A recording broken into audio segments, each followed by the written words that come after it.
வணக்கம் நண்பர்களே, அனைவருக்கும் மிக முக்கியமான ஒரு விஷயங்க.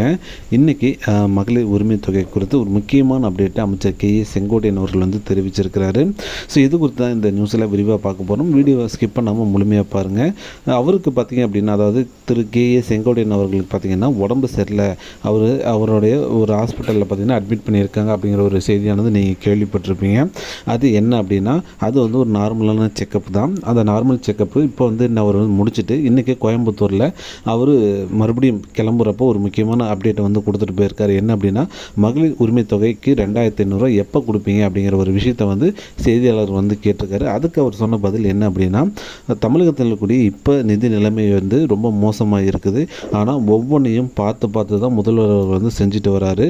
எந்த திட்டத்தை முதல்ல கொண்டு வரணும், எந்த திட்டத்தை இரண்டாவதாக கொண்டு வரணும் அப்படிங்கிற எல்லா கால்குலேஷனும் பார்த்திங்க அப்படின்னா நாங்கள் எதுவுமே முடிவு பண்ண முடியாது, முதல்வர் தான் முடிவு பண்ணுறாரு.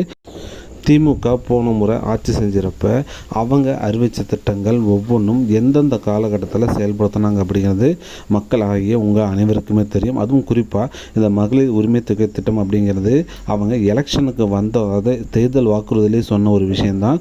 ஆனால் அவங்க எப்போ செயல்படுத்தினாங்க அப்படிங்கிறது உங்களுக்கு நல்லாவே தெரியும். அவர்களை போல் கண்டிப்பாக தமிழக வெற்றி கழகம் செய்யாது அப்படிங்கிற விஷயத்தை ரொம்ப அண்டர்லைன் பண்ணி சொல்கிறாருங்க. முக்கியமாக என்ன விஷயத்தை தெளிவுபடுத்துகிறார் அப்படின்னா, மகளிர் உரிமை தொகைக்காக நிறைய கால்குலேஷன் போட்டிருக்கோம். யார் யாருக்கு எவ்வளோ சீக்கிரம் கொடுக்க முடியும் அப்படிங்கிற அந்த விஷயத்தை நாங்கள் முடிவு பண்ணி நாங்கள் ஃபைனலைஸ் பண்ணிகிட்ருக்கோம்.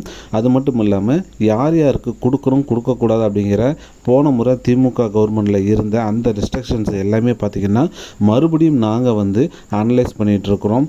ஸோ எல்லாருக்கும் கொடுக்கணும் அப்படிங்கிறத எங்களுக்கும் இருக்கக்கூடிய ஒரு முக்கியமான நோக்கம். ஆனால் முதல்வர் அவர்கள் என்ன முடிவு பண்ண போகிறாரு அப்படிங்கிறத பற்றி பொறுத்து தான் பார்க்கணும். இதே நேரத்தில் மிக முக்கியமான இன்னொரு அப்டேட்டையும் நீங்கள் கவனிச்சிக்கணும். என்ன அப்படின்னா, பெண்களுக்கு அதாவது 60 வயதுக்கு மேற்பட்ட பெண்களுக்கு முதியோர் உதவித்தொகையாக 3000 ரூபாய் கொடுக்கறதுக்கும் பார்த்திங்கன்னா பணிகள் நடந்துகிட்ருக்குது.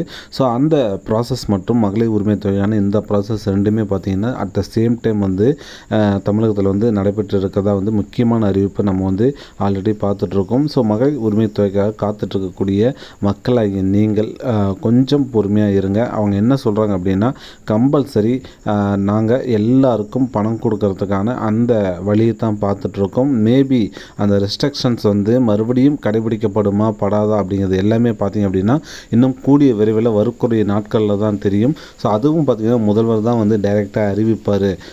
ஸோ மகளிர் உரிமை தொகை திட்டத்தில் 2500 எப்போ வரும் அப்படிங்கிறது முதல்வர் எடுக்கக்கூடிய முடிவில் தான் இருக்குது அப்படிங்கிறது ரொம்ப ஆணித்தனமாக தெளிவாகவும் சொல்லிட்டாருங்க. ஸோ கூடிய விரைவில் உங்களுக்கு அந்த பணம் உங்களுடைய பேங்க் அக்கௌண்ட்டில் சேரும் அப்படிங்கிறது எந்த சந்தேகமும் இல்லை.